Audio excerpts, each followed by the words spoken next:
Hi guys, it's Mrs. Coulson. Hey, I am just going to be introducing our new unit for our reading, and we are going into our Unit 5, and Unit 5 is all about seeing the world around us and how just kind of making sense of the world around us. It's going to be very different from our last unit, but for our Unit 5 Week 1, our essential question this week is how can we classify and categorize things? Now, when we classify boys and girls, what we're doing is we're putting things into specific groups that they belong to. So if you look at this picture of this little girl, how is she classifying these items? How is she sorting them into, or what groups is she sorting them into? So we're going to be talking about how we can do that. Now, I know that you've probably had this experience before, and I'm always going to test your background knowledge, but you have classified things before, and I want you to take a minute and think about a time when you have had to classify and categorize things. All right, so I want you to think about that. Now, it could be as simple as if you have toys in your house, how have you classified your toys?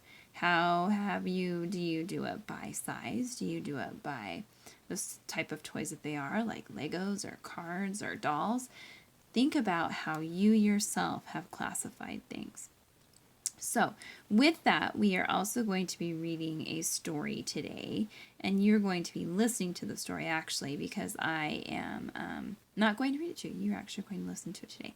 And we are going to be listening to the story Goldilocks and the Three Bears. Now, I know you kiddos have heard variations of this story. You know what the story is about. But as you're reading through today, and I want you to take a close look at these pictures, because we're talking about classifying. How do the bears classify in their home? And then I want you to think about too, how does Goldilocks classify as she is going through the bear's home? So we're going to go ahead and start the story. So have fun, and we'll discuss a little bit at the end. All right, here we go. Goldilocks. What might a little girl find in the home of a small, a medium, and a great big bear? Once upon a time, 3 bears lived together in a cozy cottage. There was a teeny tiny baby bear, a middle-sized mama bear, and a great big papa bear. The cottage was organized perfectly for 3 bears. They had all they needed, and they were very happy there. One morning, the 3 bears made porridge for breakfast. Mama bear poured it into 3 bowls. There was a little bowl for baby bear, a middle-sized bowl for mama bear, and a great big bowl for papa bear. "This porridge is too hot," said baby bear in a soft little voice. "It is very hot," agreed mama bear in her nice medium voice. "Let's go for a walk while it cools," said papa bear in his great big voice. So that is what they did.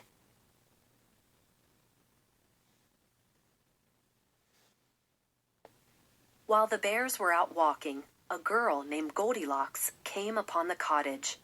Since no one was at home and the cottage was so inviting, she decided to go in to look around. Once inside, she saw the 3 bowls of porridge. "How hungry I am," she said, and sat down to eat. But which bowl of porridge should she eat? She decided to try each bowl to distinguish which was the best. She tasted the porridge from Papa Bear's great big bowl. "Ouch!" she cried. "This porridge is much too hot." Next, she tasted the porridge in the middle-sized bowl. "Ew," she said, putting the spoon down. "This porridge is much too cold." Then she tasted the porridge in the little bowl.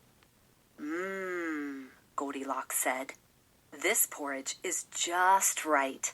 It is not too hot or too cold."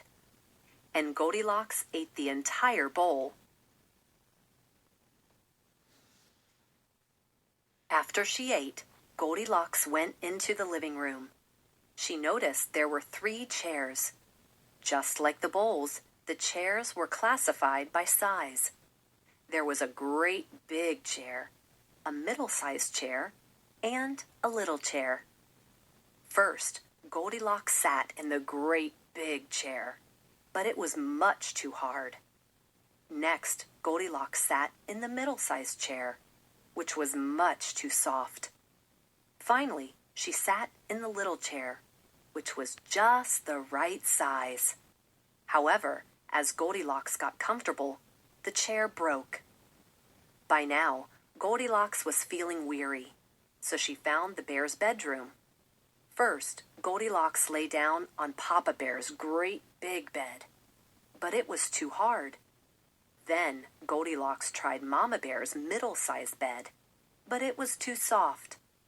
At last, she curled up on Baby Bear's little bed and smiled. It was perfect, and she fell fast asleep.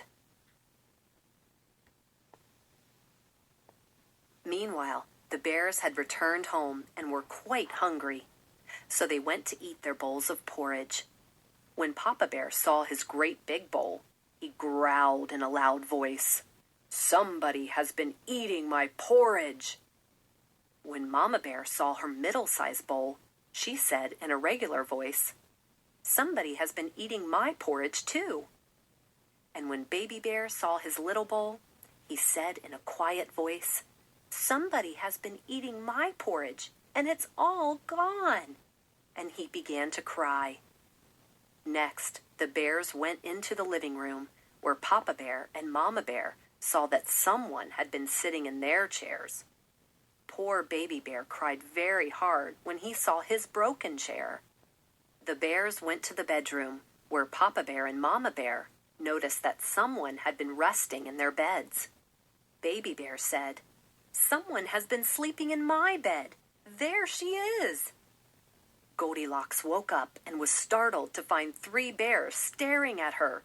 She ran out of their house as fast as possible and never came back again.